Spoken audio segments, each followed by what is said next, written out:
My name's Antoinette Griffin. Welcome back to my channel. Today I'm going to talk about how do you successfully meet people and form connections when you're the new person. Whether you're new to a team at work, whether you're new to a job, a community, a college, whatever it is, it can always be a little intimidating to be the new person and to have to go out and start meeting people and making those connections. So how do you successfully do that? Well, I'm going to share a little bit about my process and my journey having moved from Austin to Atlanta, not knowing hardly anybody at all. So getting out there, what is it that I'm doing to meet people and what is it that I'm doing to make those connections? First of all, I'm saying yes to a lot more events and groups than I would ordinarily say yes to. As an introvert and also somebody who doesn't feel like I need to be out there socializing or meeting people all the time, it takes intentionality for me to actually go to these events or visit these groups that I ordinarily wouldn't really care to invest the time and or sometimes the money in. But you never know where things will lead.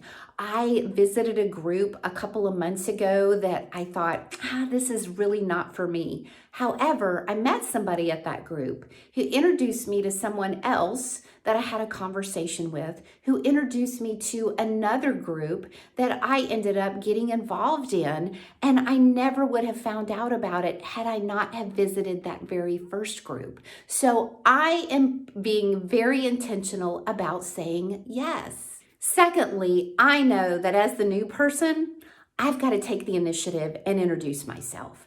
Somewhere, and I don't know where this thought came, but so many of us have this belief that when we're the new person, the people are supposed to come introduce themselves to us. And it is great when they do that. But I don't know how many events, I don't know how many groups that I have gone to that I'm the new person. And if I don't take the initiative, nothing much is going to happen.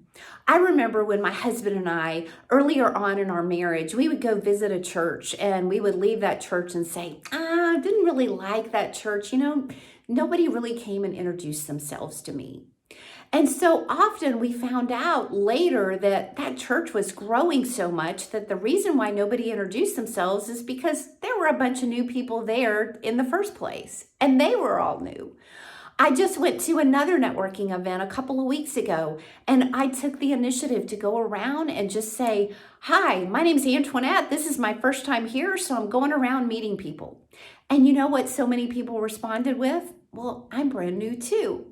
And so therefore, just assume you're going to have to take the initiative and introduce yourself even when you are new. It shows confidence, and you're definitely going to get a whole lot more out of the encounter when you do that rather than waiting for people to come introduce themselves to you. The third thing that I am learning is if I do have a connection with somebody that I've met, then I schedule a one-on-one. I reach out to them at a later time and say, hey, would you like to meet for coffee or would you like to meet for lunch?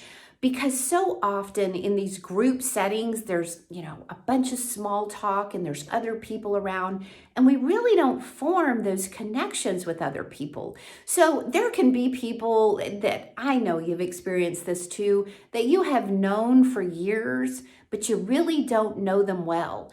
And maybe you like them at these group meetings and they have a really great personality, but you still are not going to get a chance to really know them well unless you schedule for some one-on-one time with them. And if you're an introvert, then you will appreciate that one-on-one time because you know you're going to get to know them a lot better. And if the person that you're talking to is introverted, is going to really feel flattered and honored that you want some one-on-one time with them. So if you're interested in getting to know someone better, take the initiative and schedule a one-on-one. And lastly, if this is an optional either social group or a meeting or event that you can choose whether or not you want to keep going to it, I encourage you, even if you don't have fun or you don't have any meaningful connections the first time, I encourage you to give it at least one more try. There are so many times that I've left an event or a meeting or a group of people and thought, I just didn't really feel it. I didn't feel like we really had a lot in common. I really didn't enjoy that. And I go a second time, and it's something about I feel more warmed up. And sometimes on the second time, I really do enjoy it so much better. But after a couple of times, if you're feeling like, I'm just not really enjoying this, I'm not excited about it.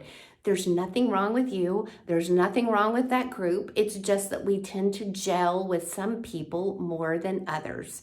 So if you're new to whatever it is, get out there, be intentional about saying yes, about finding those places and people to be with, and make sure and introduce yourself. Don't wait for somebody to come up to you, and then seek out people to have those one-on-one connections with. If you have liked this video, I hope you will press like, and I hope you will subscribe to my channel.